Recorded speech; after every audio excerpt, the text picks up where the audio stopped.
ఇలాంటి విషయాల్లో financial deficiency చూసారా మేడం? ఫైనాన్షియల్ డెఫిషియన్సీ చూసారా? కాస్ట్ ఈక్వేషన్ ఫైనాన్షియల్ డిఫరెన్సెస్ కూడా చూసారు, కాస్ట్ చూసారు, చుట్టూ జనాలు ఏమనుకుంటారు. నా కూతురు నా మాట వినలేదు.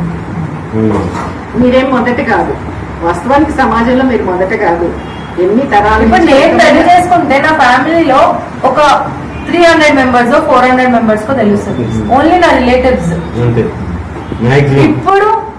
ఇప్పుడు whole India is talking about this.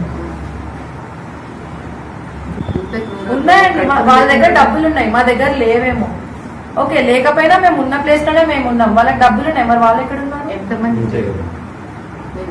నాకు ఒక ఎల్డర్ బ్రదర్ అండి.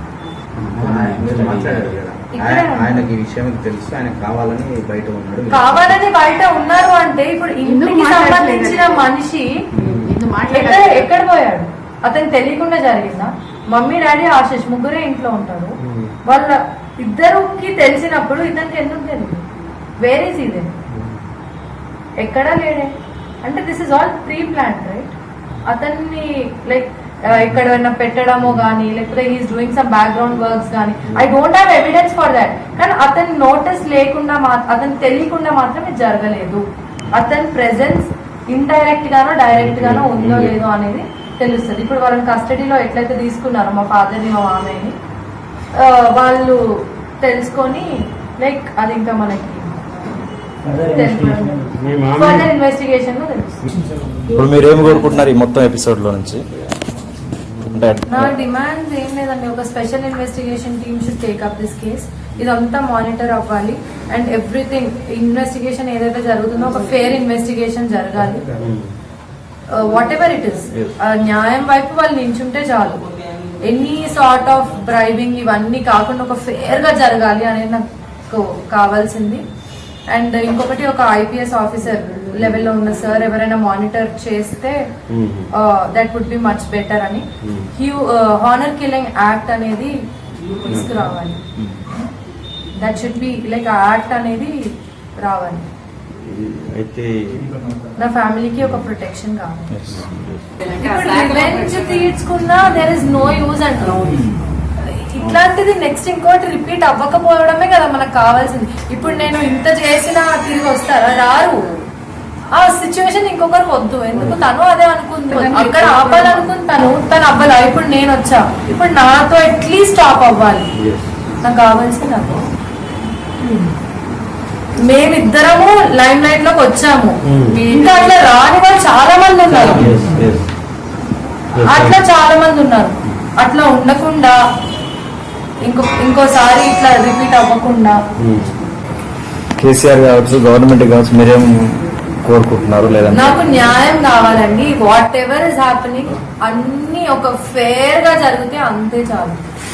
ఎందుకంటే ఇప్పుడు నేను చెప్పద్దో అంటే నేను చెప్పుకోవాల్సిన పని లేదు. Everybody is knowing what the truth is. ఎవరిది తప్పు ఉంది, ఎవరు కరెక్ట్ ఉంది అనేది తెలుస్తుంది. అది చూస్తేనే తెలుస్తుంది. నేను చెప్తే తెలిసేది కూడా కాదు. అంతే, ఇంకా ఎవ్రీబడి ఈస్ సీయింగ్ కాబట్టి న్యాయం చేయాలి. వాళ్ళని ఎన్కౌంటర్ చేయాలి అని మీడియాలో అక్కడక్కడ వస్తుంది మీరు అన్నట్టు.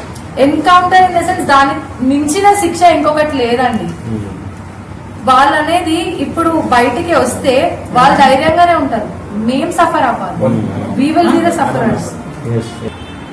ఇంతమందికి అయితే మా నియోజకవర్గం సంబంధించిన కూడా ఎవరు వచ్చి పలకరించారంటే మరి వాళ్ళ పరిస్థితులు అయితే వాళ్ళ ప్రదర్శనతో తెలవదు మాకైతే.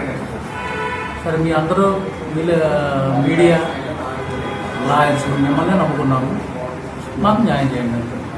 అమ్మాయికి న్యాయం జరగాలి, మాకు రక్షణ. వృద్ధ లాంటి వాళ్ళు పడినటువంటి బాధ మరొకరు పడకూడదు అనేటువంటిది అవన్నీ ఏదైతే డిమాండ్ చేస్తుందో చాలా న్యాయమైనటువంటి డిమాండ్. ఈ సమాజంలో కులాంతర వివాహాలు, ప్రేమ వివాహాలు చేసుకునేటువంటి వాళ్ళకి రక్షణ కల్పించాల్సినటువంటి బాధ్యత పాలకులదే ప్రధానంగా. ప్రజలు కూడా, సమాజం కూడా, అంటే ఒకరితో పరస్పరం అర్థం చేసుకొని పరస్పరం గౌరవించుకునేటువంటి పద్ధతుల్లో వాళ్ళు వివాహం చేసుకొని జీవిద్దాం అనుకునేటువంటి వాళ్ళ జీవితాన్ని కాలరాసేటువంటి ఎవరికి లేదు. అది తల్లిదండ్రులకు కూడా లేదు.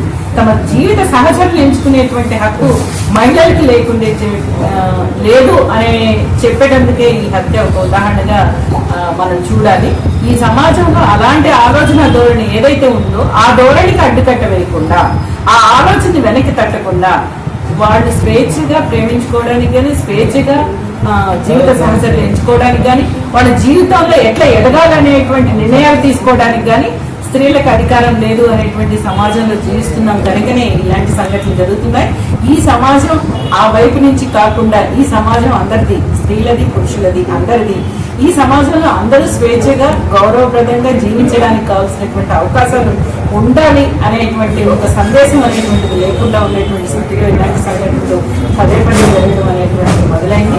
ఇవాళ దీని పునాదిగా కూడా అనేక రకాలైనటువంటి కులము అనేటువంటిది ఏదైతే ఉందో అది మతాన్ని బేస్ చేసుకొని ఒక రకంగా ఇవాళ మతము, కులము ఇవన్నీ కూడా ఒక ఆర్థిక పునాది మీద నిలబడేటువంటి పరిస్థితి. ఆర్థికంగా అవకాశాలు ఉన్నటువంటి వాళ్ళు కింది స్థాయి వాళ్ళని దెబ్బతీసేటువంటి పరిస్థితి ఇవాళ అనేక చోట్ల కూడా కనబడుతున్నటువంటిది ఉంది.